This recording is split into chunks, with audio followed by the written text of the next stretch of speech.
পাবদা ধনেপাতা, তাই দিয়ে আজ বানিয়ে ফেলবো ধনিয়া পাবদা। আশা করি এই ভিডিওটা কিন্তু তোমরা আগে কখনো পাওনি, তাই আশা রাখবো তোমরা আমাকে অনেক অনেক ভালোবাসা দেবে। এই রেসিপিটা তোমরা বাড়িতে সবাই ট্রাই করবে। তাহলে চলো তোমাদের শিখিয়ে দিই সহজ পদ্ধতিতে এই ধনিয়া পাবদার রেসিপিটা।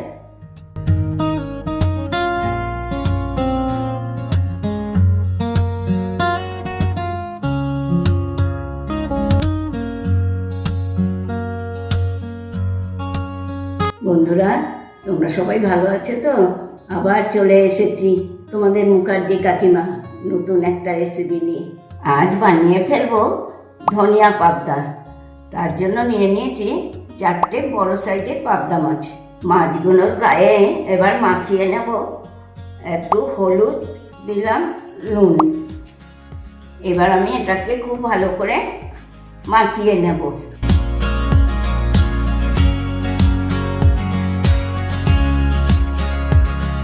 ম্যারিনেট করা হয়ে গেল। এবার এটাকে আমি 10 মিনিট মতো রেখে দেবো। ধনিয়া পাবদা করার জন্য নিয়ে নিয়েছি বেশ কিছুটা ধনেপাতা। এবার আমি এই ধনেপাতাগুলোকে শিলে বেটে নেব।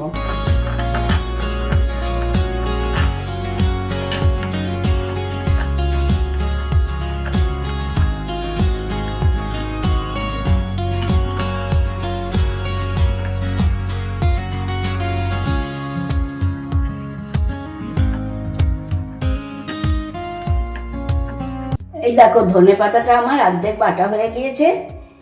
এটার সাথেই আমি এখন নিয়ে নেব 2টো কাঁচা লঙ্কা। আর এই কাঁচা লঙ্কাটা মিহি হওয়ার জন্য নিয়ে নেব আমি কিছুটা নুন।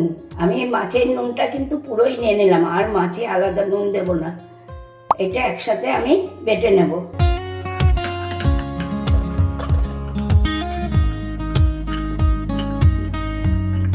এই হাফ বাটার ধনেপাতাটা আমি আরেকবারও বেটে নেব।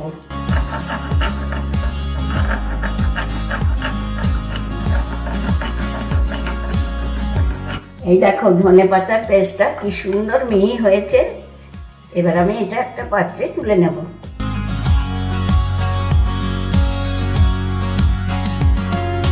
এই ধনেপাতা বাটাটার মধ্যেই নিয়ে নেব অল্প করে একটু হলুদ গুঁড়ো। একটা কড়া আমি বসিয়ে দিয়েছি, কড়া গরম হয়ে গিয়েছে। এবার দিয়ে নিচ্ছি কিছুটা সরষের তেল। তেল গরম হতেই এবার আমি এক এক করে মাছগুলো ভেজে নেব।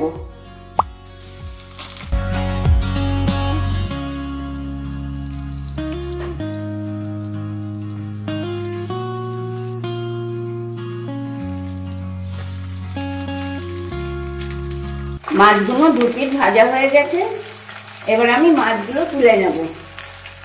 এভাবে আমি বাকি মাছগুলোও ভেজে নেব।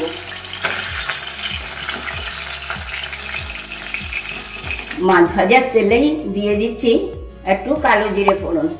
এবার দিয়ে দিচ্ছি ধনেপাতা বাটা।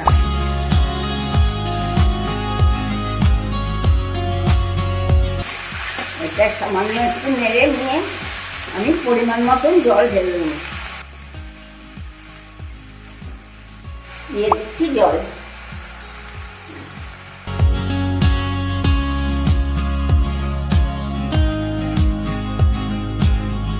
এই ঝোলেই আমি ছেড়ে দেবো ভেজে রাখা মাছগুলো।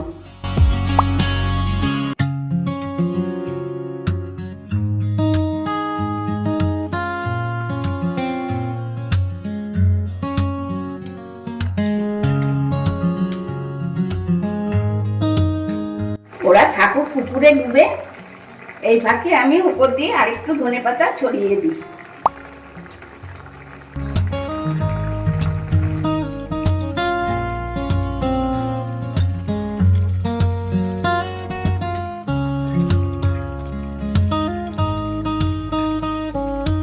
এই দেখো ধনিয়া পাবদাটা হয়ে গিয়েছে। এবার আমি গ্যাসের ফ্লেমটা অফ করে দিচ্ছি, দিয়ে আমি গরম গরম পরিবেশন করব। এইরকম ধনিয়া পাবদা গরম ভাতের সাথে কিন্তু খুব ভালো লাগবে। বন্ধুরা, আমার আজকের এই ভিডিওটা তোমাদের কেমন লাগলো? ফেসবুক, ইউটিউবে একটা লাইক, একটু কমেন্ট করে আমাকে জানিও। মনে আছে নিশ্চয়ই মুখার্জি কিচেন। ভুলে যাওনি নিশ্চয়ই। তাহলে আজকে আসি, টাটা বাই বাই। তোমরা সবাই ভালো থেকো, সুস্থ থেকো। নেক্সট দিন আবার চলে আসবো নতুন নতুন রেসিপি নিয়ে।